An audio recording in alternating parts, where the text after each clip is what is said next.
आज आइए हम जो कुछ उनके पुरखाओं ने जांच पड़ताल की है उस पर ध्यान दें। उपदेश शीर्षक के साथ परमेश्वर के वचन का अध्ययन करने के लिए कुछ समय ले। पुराने नियम और नए नियम में हमारे विश्वास के पूर्वजों और अन्य सभी पीढ़ियों ने अपने विश्वास के जीवन के दौरान क्या सीखा?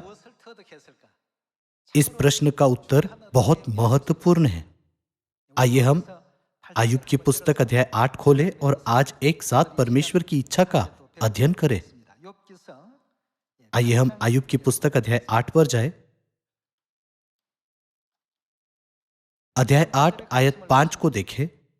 तो भी यदि तू आप परमेश्वर को यत्न से ढूंढता और सर्वशक्तिमान से गिड़गिड़ाकर विनती करता, और यदि तू निर्मल और धर्मी रहता, तो निश्चय वह तेरे लिए जागता और तेरी धार्मिकता का निवास फिर ज्यों का त्यों कर देता। चाहे तेरा भाग पहले छोटा ही रहा हो, परंतु अंत में तेरी बहुत बढ़ती होती। पिछली पीढ़ी के लोगों से तो पूछ, और हमें क्या करना है। जो कुछ उनके पुरखाओं ने जांच पड़ताल की है उस पर ध्यान दे। उनके पुरखाओं ने किसकी जांच पड़ताल की? आदम से यीशु के समय तक और यीशु के पृथ्वी पर आने के समय से लेकर आज तक, जो पवित्र आत्मा का युग है। आपको क्या लगता है कि हमारे विश्वास के पूर्वजों और उनके पुरखाओं ने अपने पूरे जीवन में किसकी जांच पड़ताल की? फसह के संबंध में उन्होंने जो बहुत सी बातों की जांच पड़ताल की, उनमें से क्या हम उनसे कुछ सीख सकते हैं? आइए हम इस बात पर विचार करें कि क्या हमें फसह मनाने के लिए हर संभव प्रयास करने की आवश्यकता है, या यदि हमें यह सोचकर इसकी अवहेलना करनी चाहिए, हमें इसे मनाने की आवश्यकता नहीं है क्योंकि यह पुराने नियम की व्यवस्था है। बाइबल कहती है, जो कुछ उनके पुरखाओं ने जांच पड़ताल की है उस पर ध्यान दे। वह क्या था जो परमेश्वर हमें पूर्वजों के द्वारा सिखाना चाहते थे कि उन्होंने इन वचनों को बाइबल में दर्ज किया? आज इस मामले के बारे में आइए हम यहोशू की पुस्तक अध्याय 5 आयत 10 पर एक नजर डालें। आइए हम अध्याय 5 आयत 10 पर जाएं। इसलिए इजरायली गिलगाल में डेरे डाले रहे, और उन्होंने यरीहो के पास के अराबा में पूर्वमासी की संध्या के समय क्या माना? फसह माना। इजरायली 40 वर्ष तक जंगल में रहे। कनान देश में प्रवेश करने से ठीक पहले परमेश्वर ने एक बार फिर उन्हें फसह की तैयारी करना सिखाया, जिसे उन्होंने नहीं मनाया था। परमेश्वर ने हमें यहोशू की भविष्यवाणी के द्वारा छाया के रूप में फसह मनाने और कनान देश में प्रवेश करने का इतिहास दिखाया, ताकि हमें जानने दे सके कि हम आत्मिक कनान, स्वर्ग के राज्य में प्रवेश करने से ठीक पहले फसह मनाएंगे। यहोशू भी हमारे पूर्वजों में से एक है। चूंकि परमेश्वर ने हमें वह जांचने के लिए कहा जो हमारे पूर्वजों ने सीखा था, तो उनकी सीखी हुई बातों में से आज आइए हम महत्वपूर्ण पर्व फसह पर अपना ध्यान केंद्रित करें। जब इजरायली जंगल में थे, तब उन्होंने विभिन्न कारणों और परिस्थितियों के कारण लंबे समय तक फसह नहीं मनाया। लेकिन यदि फसह मनाना आवश्यक नहीं होता, तो उसे मनाए बिना भी इजरायलियों को कनान में प्रवेश करने में सक्षम होना चाहिए था। फिर उस समय परमेश्वर ने उन्हें फसह मनाने की आज्ञा क्यों दी? आइए हम यहोशू की पुस्तक अध्याय 5 आयत 2 देखें। उस समय यहोवा ने यहोशू से कहा, चकमक की छुरियां बनवा कर क्या करना? दूसरी बार इजरायलियों का खतना करा दे। कनान देश में प्रवेश करने से पहले उनकी संतानों का खतना किया जाना था, क्योंकि जंगल में उनकी यात्रा के दौरान उनका खतना नहीं हुआ था। साथ ही नए नियम में क्या खतना बपतिस्मा को नहीं दर्शाता? खतना करने के बाद वे क्या करने की योजना बना रहे थे? पुराने नियम में यह एक बहुत ही सख्त आज्ञा थी कि जिनका खतना नहीं हुआ था वे फसह नहीं खा सकते थे। इसलिए कोई कितना भी फसह मनाना चाहे, यदि उसका खतना ना हुआ हो तो वह उसे नहीं मना सकता था। क्यों परमेश्वर ने फसह के द्वारा कनान के द्वार खोले, और क्यों फसह के द्वारा पूर्वजों को कनान में प्रवेश करने के लिए तैयार किया? इस बात को नजरअंदाज नहीं किया जाना चाहिए। यह एक महत्वपूर्ण सबक है जो हमें अपने पूर्वजों से सीखना चाहिए। यदि फसह को मनाना आवश्यक नहीं था, तो उन्हें कनान में प्रवेश करने से ठीक पहले इसे मनाने की आज्ञा क्यों दी गई, भले ही उन्होंने इसे बहुत वर्षों तक नहीं मनाया था? अंधकार के युग से जो लगभग 1260 वर्षों तक चला, पिता परमेश्वर के इस पृथ्वी पर आने और नई वाचा के फसह के सत्य को पुनर्स्थापित करने के इतने लंबे समय की अवधि तक पृथ्वी पर फसह का अस्तित्व नहीं था। क्या परमेश्वर ने हमें पहले से ही मूसा के समय की भविष्यवाणियों के माध्यम से नहीं दिखाया था कि हम इतने लंबे समय की अवधि तक फसह का पर्व नहीं मना पाएंगे? इजरायलियों को कनान में प्रवेश करते देखकर क्या यह स्पष्ट नहीं है कि यदि फसह मनाना आवश्यक नहीं होता तो परमेश्वर ने उसे मनाने की आज्ञा दिए बिना उसमें उनकी अगुवाई की होती? लेकिन परमेश्वर की आज्ञा के अनुसार उनका खतना किया गया और उन्होंने फसह मनाया। उसके बाद जब वे यरीहो के चारों ओर 7 बार घूमे और जोर से चिल्लाए, तब क्या परमेश्वर ने इजराइल को विजय नहीं दी? इसलिए अय्यूब अध्याय 8 आयत 8 में लिखा है, जो कुछ उनके पुरखाओं ने जांच पड़ताल की है उस पर ध्यान दे। इस पर चिंतन करते हुए हमें स्वयं से पूछना चाहिए, हमारे पूर्वजों ने किस तरह के विश्वास के साथ, पूर्ण आज्ञाकारिता के साथ परमेश्वर की इच्छा का पालन किया? आज हमारे पूर्वज यहोशू के जीवन पर चिंतन करें तो क्या फसह का पर्व परमेश्वर की एक विधि है जिसकी उपेक्षा की जानी चाहिए? क्या यह परमेश्वर की आज्ञा नहीं है जिसका पालन किया जाना चाहिए? और क्या यह उनकी शिक्षाओं में से एक अनिवार्य सत्य नहीं है? इतना ही नहीं, आइए हम देखें कि मूसा ने क्या किया। आइए हम निर्गमन अध्याय 12 आयत 10 पर एक नजर डालें।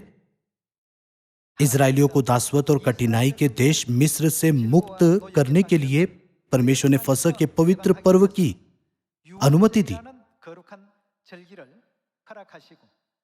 यह पहली बार था जब उन्होंने इजरायलियों के लिए फसह नाम की घोषणा की थी। अध्याय 12 आयत 10, और उसमें से कुछ भी सवेरे तक न रहने देना, और यदि कुछ सवेरे तक रह भी जाए तो उसे आग में जला देना। और उसके खाने की यह विधि है, कमर बांधे, पांव में जूती पहने और हाथ में लाठी लिए हुए उसे फुर्ती से खाना। वह तो कौन सा पर्व होगा? फसह यानी यहोवा का पर्व होगा। क्योंकि उस रात को मैं मिस्र देश के बीच में होकर जाऊंगा और मिस्र देश के क्या मनुष्य क्या पशु सबके पहलोटों को मारूंगा और मिस्र के सारे देवताओं को भी मैं दंड दूंगा। मैं यहोवा हूं। और जिन घरों में तुम रहोगे उन पर वह लहू तुम्हारे लिए चिन्ह ठहरेगा। अर्थात मैं उस लहू को देखकर वो क्या करेंगे? तुमको छोड़ जाऊंगा। परमेश्वर ने उन्हें मेमने के लहू को द्वार के अलंगों और चौखट के सिरे पर लगाने का निर्देश दिया। जब मैं मेमने का लहू देखूंगा तो तुमको छोड़ जाऊंगा, और जब मैं मिस्र देश के लोगों को मारूंगा तब वह विपत्ति तुम पर ना पड़ेगी और तुम नष्ट ना होंगे। और वह दिन तुमको, उन्हें इस दिन को क्या करना चाहिए? यह किसकी आज्ञा है? यह परमेश्वर ने पूर्वजों को करने के लिए कहा और आज्ञा दी। वह दिन तुमको स्मरण दिलाने वाला ठहरेगा और तुम उसको यहोवा के लिए फसह का पर्व करके मानना। कब तक? वह दिन तुम्हारी पीढ़ियों में सदा की विधि जानकर पर्व माना जाए। फसह की शक्ति के द्वारा इजरायली उस जुए को उतारने में सक्षम थे जिसने उन्हें मिस्र में लगभग 400 वर्षों तक गुलाम बनाया था। फसह मनाने के बाद ही यहोशू दूध और मधु बहते कनान देश के पहले शहर में प्रवेश करने में सक्षम हो सका। क्या बाइबल हमें यह नहीं सिखाती कि परमेश्वर का महान कार्य हमेशा फसह के साथ मेल खाता है? जब भी परमेश्वर का महान कार्य होता है वहां हमेशा फसह की शक्ति होती है। विश्वास के सभी पूर्वजों ने परमेश्वर की आज्ञाओं के अनुसार हमेशा क्या मनाया? उन्होंने फसह मनाया। हालांकि 325 ईस्वी में फसह को मिटाने से पहले ही पास्का विवाद था। फसह को मिटाने के उद्देश्य से पहली, दूसरी और तीसरी बार इस विवाद पर बहस हुई। जब भी पास्का विवाद उत्पन्न हुआ, पश्चिमी चर्च ने यह दावा करते हुए एक बहाना बनाया, पुनरुत्थान दिवस की तारीख के मुद्दे के कारण तारीख को समायोजित करना आवश्यक है। लेकिन पूर्वी चर्च ने हमेशा यह कहते हुए जोर दिया, हम निसान महीने के 14वें दिन फसह को पवित्र मानते हैं, जैसे प्रेरित यूहन्ना और सभी प्रेरितों द्वारा हमें हमारे प्रभु की ओर से सौंपा गया है। यह ईसाई चर्च के इतिहास का हिस्सा है। चूंकि पश्चिमी चर्च पहले और दूसरे विवादों में अपनी इच्छा को पूरा नहीं कर सका, इसलिए सम्राट कॉन्स्टेंटाइन ने 325 ईस्वी में निकिया की परिषद में अध्यक्षता की और उसने अपने अधिकार का उपयोग करते हुए फसह के सत्य को नष्ट करने में निर्णायक भूमिका निभाई। परमेश्वर का जीवन का पवित्र फसह एक ऐसी चीज है जिसे कभी गायब नहीं होना चाहिए। इजरायलियों द्वारा जंगल में बिताए 40 वर्षों की भविष्यवाणी को देखें तो उन्होंने मिस्र से बाहर निकलते समय पहली बार फसह मनाया और फिर जंगल में दूसरे वर्ष में फिर से फसह मनाया। उसके बाद उनका फसह मनाने का कोई रिकॉर्ड नहीं है, लेकिन कनान देश में प्रवेश करने से ठीक पहले उन्होंने फसह मनाया और अंत में कनान देश में प्रवेश किया। अब हम एक ऐसे युग में जी रहे हैं जो ठीक उस समय के समान है जब यहोशू ने आखिरकार कनान देश में प्रवेश करने से ठीक पहले फसह मनाया था। अंधकार युग के पूरे समय में फसह लंबे समय तक खो गया था। यह हमारे पिता मसीह आनसंग होंग थे जिन्होंने फसह को फिर से स्थापित किया और हमें फसह मनाने की आज्ञा दी। अपने पहले आगमन पर उन्होंने कहा, यह नई वाचा है। उन्होंने यह कहते हुए, यह मेरा मांस है और यह मेरा लहू है, मानव जाति को फसह की रोटी और फसह के दाखमधु की अनुमति दी। उन्होंने स्पष्ट रूप से अपनी संतानों को यह तथ्य सिखाया और इसके प्रति जगाया कि फसह परमेश्वर का पवित्र मांस और लहू है। उन्होंने ऐसा क्यों किया? फसह उन लोगों के लिए इतना महत्वपूर्ण नियम क्यों बन गया जो परमेश्वर पर विश्वास करते हैं? परमेश्वर अपने अनुरोध के पीछे बिना किसी कारण के ये करो या वह करो नहीं कहते। हमेशा एक निश्चित कारण होता है। इसी कारण बाइबल हमें हमारे पूर्वजों द्वारा किए गए कार्यों से सीखने के लिए कहती है, लेकिन हमें मूर्तियों की आराधना करना नहीं सीखना चाहिए। परमेश्वर ने हमें उन चीजों को सीखने के लिए नहीं कहा है ना। परमेश्वर ने हमें उन लोगों के इतिहास से सीखने की आज्ञा दी है जिन्हें परमेश्वर ने अपनी विधियों, नियमों और व्यवस्थाओं का सही तरह से पालन करने पर आशीषित किया था। क्या उन्होंने हमें एक बार फिर फसह के महत्व का एहसास कराने के लिए हमारे पूर्वजों के द्वारा वह शिक्षाएं नहीं दी? फसह हमारे लिए इतना बहुमूल्य क्यों है?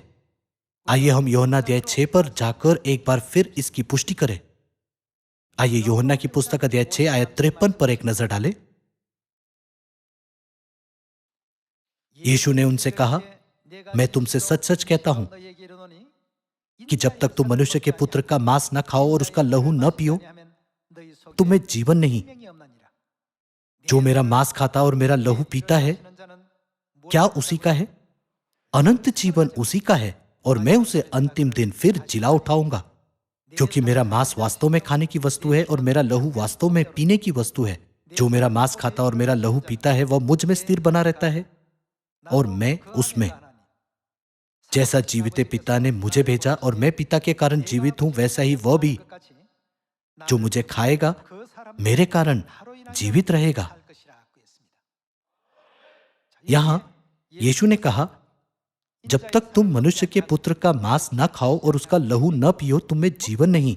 यदि तुम ऐसा करोगे तो तुम्हारे पास जीवन होगा। हम कैसे उनकी यह इच्छा पूरी कर सकते हैं? यह सब फसह के सत्य में निहित है। परमेश्वर ने इसे हमारे लिए मत्ती, मरकुस, लूका और यूहन्ना रचित सुसमाचारों में नई वाचा के रूप में दर्ज किया। उनमें से आइए हम मत्ती रचित सुसमाचार के एक दृश्य पर नजर डालें। फसह के नियम के संबंध में पूर्वजों ने इसे इतना महत्वपूर्ण क्यों माना और परमेश्वर स्वयं इस पृथ्वी पर शरीर में क्यों आए, ताकि हम फसह के बारे में कभी ना भूलें। अवश्य ही कोई कारण होना चाहिए। अध्याय 26 आयत 17। अख़मीरी रोटी के पर्व के पहले दिन चेले यीशु के पास आकर पूछने लगे, तू कहां चाहता है कि हम तेरे लिए फसह खाने की तैयारी करें? उसने कहा, नगर में अमुक व्यक्ति के पास जाकर उससे कहो, गुरु कहता है कि मेरा समय निकट है। मैं वह क्या करने वाले हैं? अपने चेलों के साथ तेरे यहां पर्व मनाऊंगा। यीशु ने स्वयं इसे निर्देशित किया और इसे हमारे लिए एक उदाहरण के रूप में मनाया। इसके द्वारा उन्होंने इस बात पर जोर देते हुए कि फसह मनाया जाना चाहिए, चेलों और आज सभी मानव जाति को प्रबुद्ध किया। क्या उन्होंने कहा, मैं अपने चेलों के साथ तेरे यहां पर्व नहीं मनाऊंगा? वह क्या करने जा रहे हैं? उन्होंने स्पष्ट रूप से कहा, मैं पर्व मनाऊंगा। मैं अपने चेलों के साथ तेरे यहां पर्व मनाऊंगा। अतः चेलों ने यीशु की आज्ञा मानी और फसह तैयार किया। तब परमेश्वर ने फसह के अंदर कौन सी बहुमूल्य चीजें रखी है? आइए हम आयत 26 पर एक नजर डालें। जब वे खा रहे थे तो यीशु ने रोटी ली और आशीष मांगकर तोड़ी और चेलों को देकर कहा, लो खाओ, यह क्या है?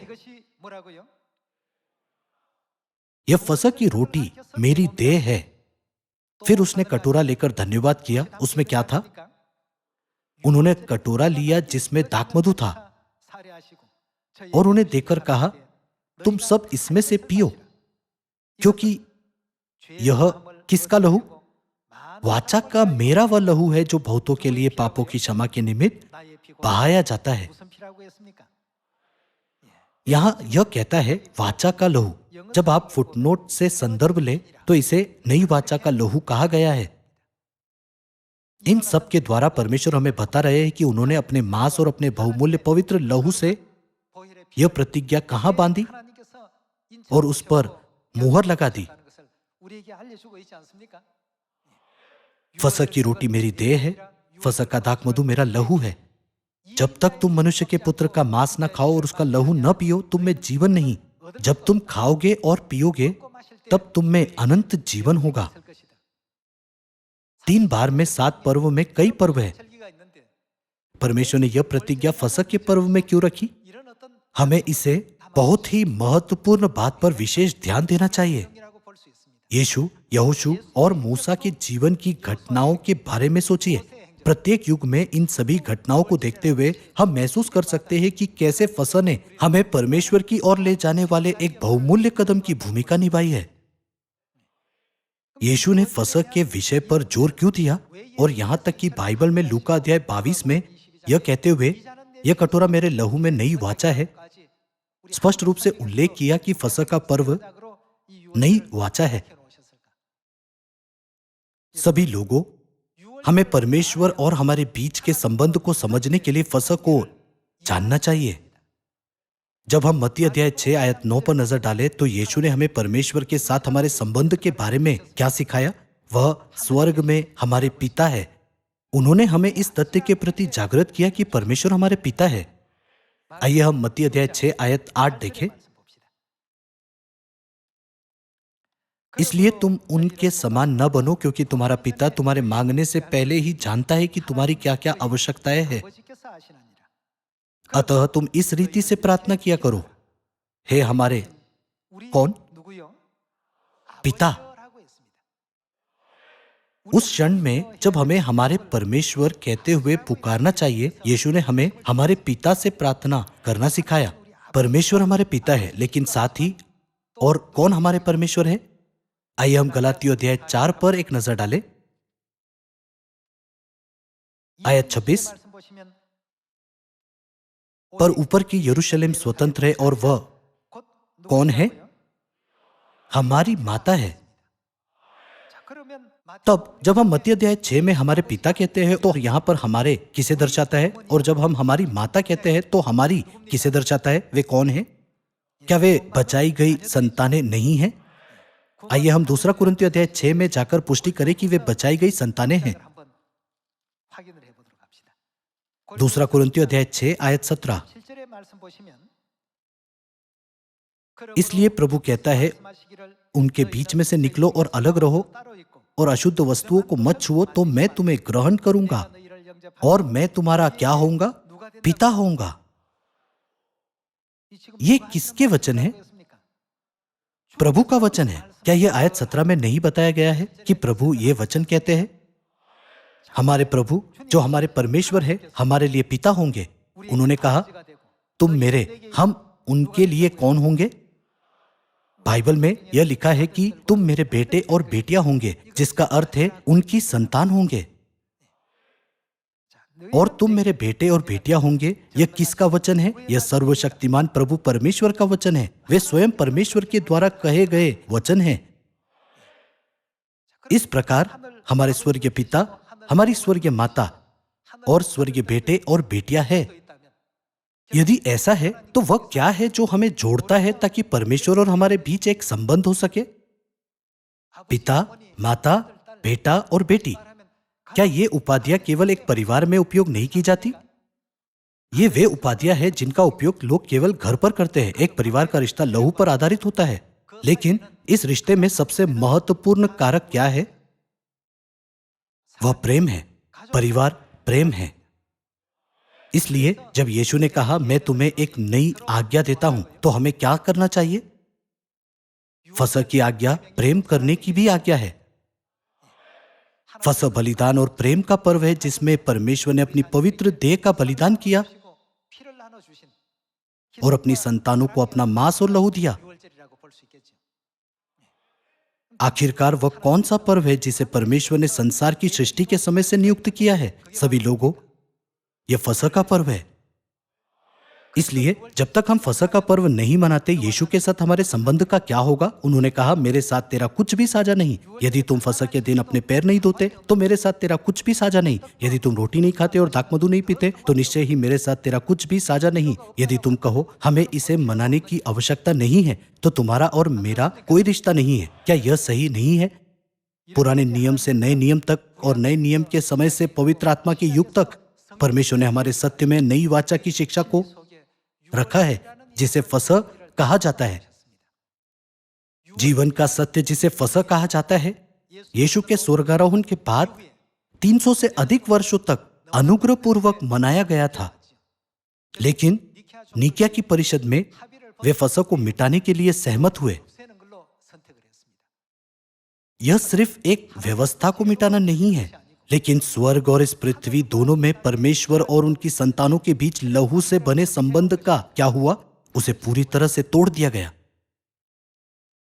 क्या इसी कारण से वह इस पृथ्वी पर दूसरी बार देह धारण करके उन लोगों के उद्धार के लिए नहीं आए जो उनकी बाट जो रहे थे? कुछ लोग कह सकते हैं फसह केवल एक समारोह है जहां हम पैर धोने की विधि के बाद पहले महीने की 14वें दिन रोटी खाते हैं और दाखमधु पीते हैं। बिल्कुल नहीं। गहरे आत्मिक महत्व के कारण शैतान फसह को नष्ट करने के लिए हर संभव प्रयास करते हुए परमेश्वर और उनकी संतानों के बीच के लहू के संबंध को नष्ट करना चाहता है। आज के बहुत से चर्च जो नई वाचा के फसह का पर्व नहीं मनाते, उनका न्याय तब किया जाएगा जब परमेश्वर अंतिम दिन पर अपना अंतिम न्याय सुनाएंगे। जब हम मत्ती की पुस्तक अध्याय 7 को देखते हैं तो ऐसे लोग हैं जो कहते हैं क्या हमने तेरे नाम से भविष्यवाणी नहीं की और तेरे नाम से दुष्ट आत्माओं को नहीं निकाला और बहुत से चमत्कार नहीं किए? तब यीशु उन्हें क्या उत्तर देंगे? तब मैं उनसे खुलकर कह दूंगा मैंने तुमको कभी नहीं जाना है, कुकर्म करने वालों, मेरे पास से चले जाओ। ये वे वचन हैं जो यीशु अंतिम न्याय के समय सुनाएंगे। तब किसे स्वर्ग के राज्य में प्रवेश करने के लिए कहा जाएगा? आइए हम रोमियो अध्याय 8 में एक और आयत देखें। आइए हम अध्याय 8 आयत 16 पर एक नजर डालें। आत्मा आप ही हमारी आत्मा के साथ गवाही देता है कि हम किसकी संतान है? परमेश्वर की संतान है। वह किस बात से गवाही देंगे कि हम परमेश्वर की संतान हैं? हम में परमेश्वर के पवित्र आत्मा की उपस्थिति एक प्रमाण होगी। हम में और क्या है जिस पर परमेश्वर ने अपनी प्रतिज्ञा रखी है? क्या हमारे पास फसह की रोटी और दाखमधु और नई वाचा की परमेश्वर की पवित्र प्रतिज्ञा नहीं है? हम अपने माता पिता का मांस और अपने माता पिता का लहू प्राप्त करके भी कैसे उनकी संतान नहीं है? यह असंभव है। इन दिनों कुछ लोग इसे नकारने की कितनी भी कोशिश कर ले, डीएनए परीक्षण इस बात को अखंडनीय बनाता है कि आपके माता पिता कौन हैं। लेकिन सर्वव्यापी और सर्वशक्तिमान परमेश्वर, जो डीएनए परीक्षण से अधिक सटीक और यथार्थ है, क्या कहते हैं? परमेश्वर स्वयं गवाही देते हैं कि हम उनकी संतान हैं। वह किसके द्वारा गवाही देते हैं? परमेश्वर के बहुमूल्य मांस और लहू को जो उनमें है देखकर। परमेश्वर स्पष्ट रूप से यह कहते हुए गवाही देते हैं, मैं तुम्हारा पिता हूं और तुम मेरी संतान हो, मैं तुम्हारी माता हूं और तुम मेरी संतान हो। तब अब से स्वर्गीय संतानों के रूप में हमारे पास किस तरह की आशा होनी चाहिए जो विश्वास की दौड़ में दौड़ रहे हैं? आइए हम आयत 17 के साथ जारी रखें। और यदि संतान है तो हम कौन होंगे? हम स्वर्गीय राज्य के वारिस होंगे। वारिस भी वरन परमेश्वर के वारिस और मसीह के संगी वारिस है कि इस पृथ्वी पर रहते हुए हम थोड़े समय के लिए क्या उठाएंगे? जब हम उसके साथ दुख उठाए तो उसके साथ महिमा भी पाए। स्वर्गीय संतानों के रूप में हमें सम्मानित महसूस करना चाहिए कि हमें इन दुखों से गुजरने के लिए चुना गया है। आइए हम आयत 18 देखें। क्योंकि मैं समझता हूं कि इस समय के दुख और क्लेश उस महिमा के सामने जो हम पर प्रकट होने वाली है क्या है, कुछ भी नहीं है, जो कि यह तुलना करने योग्य भी नहीं है। इसलिए आइए हम अपनी वर्तमान स्थितियों पर विजय प्राप्त करें जो अस्थायी है। यह परमेश्वर द्वारा दी गई पवित्र शिक्षा है। परमेश्वर और हम उनकी संतानों के बीच के संबंध को तोड़ने के लिए स्वर्ग में शैतान ने हम में विश्वासघात और विद्रोह की भावना डाली थी। लेकिन परमेश्वर शरीर के वस्त्र में पृथ्वी पर आए और हमारे लिए मर गए। उन्होंने स्वयं अपनी संतानों को सिखाया कि वह हमारे पिता और माता है, जो फसह के द्वारा जीवन की नई वाचा का सत्य लेकर आए। परमेश्वर हमें स्वर्ग के इन सभी रहस्यों को जानने देकर स्वर्ग के राज्य में ले जा रहे हैं। पिता ने सत्य की सभी व्यवस्थाओं को पुनर्स्थापित किया जो नष्ट और मिटा दी गई थी, और सियोन की व्यवस्था की घोषणा की जिसके द्वारा हम बचाए जा सकते हैं। हमें इन सभी शिक्षाओं को अभ्यास में लाना चाहिए और एक हर्षित मन के साथ परिश्रम करते हुए पिता के मार्ग और उस मार्ग का पालन करना चाहिए जिस पर माता हमारी अगुवाई करती है। आइए हम एक और वचन खोजें। आइए हम आयत 12 पर जाए। इसलिए है भाइयों, हम शरीर के कर्जदार नहीं कि शरीर के अनुसार दिन काटे, क्योंकि यदि तुम शरीर के अनुसार दिन काटोगे तो क्या होगा? यदि स्वर्गीय संतान जो परमेश्वर के बहुमूल्य लहू और उनकी पवित्र देह को प्राप्त करती है शरीर के अनुसार जीती है, तो इसका परिणाम क्या होगा? तो मरोगे। यदि आत्मा से देह की क्रियाओं को मारोगे तो जीवित रहोगे। इसलिए कि जितने लोग परमेश्वर के आत्मा के चलाए चलते हैं वे ही परमेश्वर के पुत्र हैं। क्योंकि तुमको दासवत की आत्मा नहीं मिली कि फिर भयभीत हो, परंतु लेपालकपन की आत्मा मिली है, जिससे हम हे अब्बा हे पिता कहकर पुकारते हैं, और उसके द्वारा हम पुकारते हैं अब्बा हे पिता। आत्मा आप ही हमारी आत्मा के साथ गवाही देता है कि हम परमेश्वर की संतान हैं। वह किस बात से गवाही देते हैं? पहला यूहन्ना की पुस्तक अध्याय 5 में कहा गया है, जब हम मनुष्यों की गवाही मान लेते हैं तो परमेश्वर की गवाही तो उससे बढ़कर है। और परमेश्वर की गवाही यह है कि परमेश्वर ने हमें क्या दिया है। इसका प्रमाण यह है कि हमारे पास अनंत जीवन है। जब तक हम परमेश्वर की संतान ना हो तब तक हमारे पास अनंत जीवन का जीन नहीं हो सकता। सभी लोगों, आज आपने पूर्वजों से क्या सीखा? हमें फसह मनाना चाहिए। परमेश्वर ने हमें इसे मनाने के लिए क्यों कहा? फसह के द्वारा परमेश्वर ने क्या स्थापित किया? परमेश्वर ने नई वाचा को स्थापित किया, और नई वाचा परमेश्वर और उनकी संतानों के बीच के संबंध को जोड़ती है। यह एक समारोह की तरह है जो एक वाचा बनाता है और एक लहू का संबंध स्थापित करता है। यह एक बहुत ही महत्वपूर्ण प्रतिज्ञा है। इसलिए इस प्रतिज्ञा के अनुसार हमारे उद्धार के लिए पिता और माता इस पृथ्वी पर आए। वे इस बात की चिंता करते हुए कि अपने पूर्वजों से जो सीखना है उसे हम भूल सकते हैं, इसलिए इस बात पर एक बार फिर जोर दे रहे हैं। इसलिए आइए हम इसे ध्यान में रखें और इस मामले पर लगातार विचार करें। साथ ही आइए हम नई वाचा के फसह के सत्य में बने रहने के लिए स्वर्गीय पिता और माता को धन्यवाद दें। क्या हमें सारी महिमा उन्हें नहीं देनी चाहिए? इस दुनिया में रहते हुए भी एक ही लहू साझा करने वाले भाई बहन कभी कभी आपस में झगड़ सकते हैं, लेकिन जल्द ही वे एक दूसरे को भाई कहते हुए अच्छी तरह से मिल जाते हैं। उसी तरह हमारा आत्मिक परिवार इससे भी बेहतर होना चाहिए। इसलिए बाइबल कहती है कि अपने भाइयों की निंदा मत करो, क्योंकि जो अपने भाई से जिसे उसने देखा है प्रेम नहीं रखता, तो वह परमेश्वर से भी जिसे उसने नहीं देखा प्रेम नहीं रख सकता। बाइबल प्रेम के बारे में बहुत अधिक जोर देती है और हमें इस बात के लिए कि भाइयों और बहनों के बीच संबंध कैसे बनाए और विश्वास का जीवन कैसे जिए जागृत करती है। हमारे बचे हुए पूरे विश्वास के जीवन के लिए हमें अपने पिता और माता को थामे रहना चाहिए। पिता ने हमें यह कहते हुए अपना अंतिम अनुरोध दिया, माता के वचनों को मानो। हम संतानों को माता की सभी शिक्षाओं को प्रेम से स्वीकार करना चाहिए और उनका पालन करना चाहिए। इसीलिए माता अपनी संतानों को प्रेम की सभी शिक्षाएं देती है। जैसे पिता और माता अनंत प्राणी हैं, ठीक वैसे उन्होंने हमें अनंत जीवन और अमरता प्रदान की है। ताकि हम एक ऐसी दुनिया में सदा सर्वदा के लिए राज्य कर सके जहां मृत्यु नहीं है। आइए हम परमेश्वर की इच्छा को महसूस करें जिन्होंने हमें यह महिमामय सेवकाई दी है, और अपने भाइयों और बहनों के साथ सुंदर एकता में रहे जहां कहीं वे हमें ले जाते हैं। ऐसा करके मुझे आशा है कि सियोन के परिवार के सभी सदस्य अनंत स्वर्ग के राज्य में प्रवेश करने में सक्षम होंगे। आपका बहुत बहुत धन्यवाद।